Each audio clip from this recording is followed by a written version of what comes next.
अच्छी तरीके से हमारे मेहमानों तक और हमारे असातिज़ा तक, बच्चों तक पहुँचाएंगे। जश्न आज़ादी का ये प्रोग्राम है, आज फर्स्ट ही प्रोग्राम है गुलबर्ग जोन में, ओपनिंग हो रही है।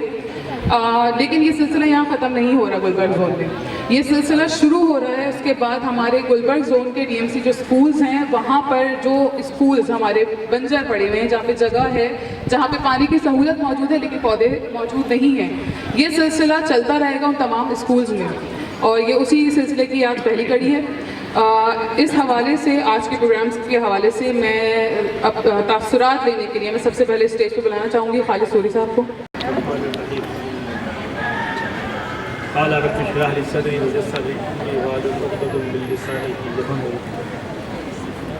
मैं आज ज़िंदगी में पहली बार स्टेज पर खड़ा हूँ। इस वक्त तो बहुत मिस्टेक्स होंगी तो इसलिए ये फील्ड नहीं है। और पेड़ के हवाले से जितने पेड़ लगाएंगे सवाब भी है और सवाब भी। कोशिश हम करते हैं, हमसे अल्लाह ताला सिर्फ कोशिश। मुझे भी स्टेज से बोलना नहीं आता, लेकिन ये कि प्रोग्राम काफ़ी अच्छा था। मुझे जिस तरह बताया गया था कि उससे काफ़ी बेहतर प्रोग्राम है, और अगर मुझे इल्म होता है कि इस तरह का प्रोग्राम है तो शायद मैं कुछ गिफ्ट वगैरह ले आता। लेकिन फिर भी जिन बच्चों ने परफॉर्मेंस की है उनके लिए कल मैं गिफ्ट जो है वो इरफान साहब को पहुँचा दूँगा। उन सब बच्चों ने जो स्टेज पर एक्टिविटी करी है उन सब के लिए गिफ्ट हैं। अगर मुझे मालूम होता तो मैं साथ लेकर आता, लेकिन मुझे बताया गया था कि शायद सदरकारी के मोहम्मद रहम भाई आएंगे और वो कुछ एक्टिविटी शुरू उसके इफ्ताह करेंगे, लेकिन इस तरह की एक्टिविटी इसका बिल्कुल इल्म नहीं था। लेकिन कल इंशाअल्लाह बहुत बहुत शुक्रिया। और मैं आप सबसे गुजारिश करूंगा कि हमारे इन बच्चों ने, हमारी इस ऑर्गेनाइजिंग टीम में, जिसमें ख़ास तौर से इरफान साहब और हमारे तमाम जितने इनके डिप्टीज़ हैं, उन्होंने सब इसमें किया, उनके लिए पुरजोर तालियां होनी चाहिए। इरफान साहब आपका शुक्रिया, कारण कि आपने इसको बहुत खूबसूरती से, बहुत तरीके से और सलीके से ऑर्गेनाइज़ किया।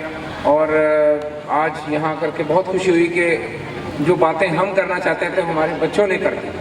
और बहरहाल ये कि यहाँ पर ख़वातीन है, माशाल्लाह ख़वातीन बच्चों में और नौजवानों में अगर ये शऊर आ जाए तो मैं समझता हूँ कि ये फिर इस बात को कोई नहीं रोक सकता कि हम इस अपने इलाके को खूबसूरत बनाएं, इसको बेहतर करें और माहौल को बेहतर करेंगे, जैसे बच्चों ने बताया। बाहर रख thank you so very much sir. बिल्कुल ये सिलसिला। अस्सलाम वालेकुम।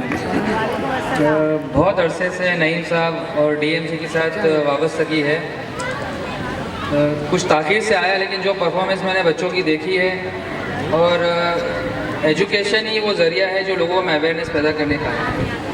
क्योंकि शजरकारी के बारे में सब जानते हैं और हर कोई यही बात करता है कि शजर लगाना चाहिए, कैसे लगाना चाहिए, कब लगाना चाहिए, क्यों लगाना चाहिए। ये हम अवेयरनेस देने की बहुत ज़्यादा ज़रूरत है। और यही हमारी स्कूल्स हैं, कुछ 6-7 स्कूल यहाँ जोन में, हम उसमें भी शजरकारी कर रहे हैं। और इसके साथ जुड़ के कराची को, बल्कि मैं ये कहूँ कि पाकिस्तान जो हमारा हरा भरा झंडा है, उसी तरह हमारा शहर भी हरा भरा लगना चाहिए। शुक्रिया।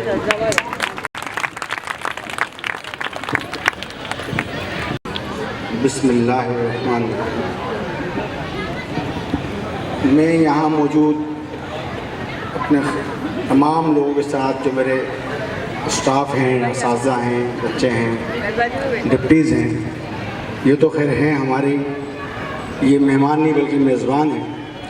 लेकिन इस वक्त जो ख़ास हमारे मेहमानान हैं उसमें मोहतरम खालिद सूरी साहब, उसमें मोहतरम आपका अज़मत सुमरू साहब, जनाब नईम कुरैशी साहब, बोरा कमेटी के जनाब, नाम बोल रहा हूँ माज़रत, असगर साहब, ये हमारे ख़ास मेहमानान हैं। इस वक्त हमारी जो कैंपेन हमने लॉन्च की है, सरसब के खैबर पख्तूनख्वा तक जाए। इस मुल्क में जो शजरकारी होने जा रही है, हम शुरू कर रहे हैं। इसकी बहुत बड़ी वजूहत जो हमारे बिल्डर्स, हमारे भाई हैं, उन्होंने और दीगर लोगों ने जो दरख्त को बेहकीकत समझ के काटे और अपने बिल्डिंग्स और दीगर कामों में वहाँ किए, और आज हमें उसका नुकसान हो रहा है इस स्ट्रोक की सूरत में और दीगर सूरतों में। आज हमें जो प्रॉब्लम है, जो बीमारियाँ यहाँ दरख्तों की नहीं बल्कि कौम की भी आबियारी होगी। तो इस उम्मीद के साथ कि अल्लाह पाक हम सबको इसमें कामयाबी दे मैं सबका बहुत शुक्रिया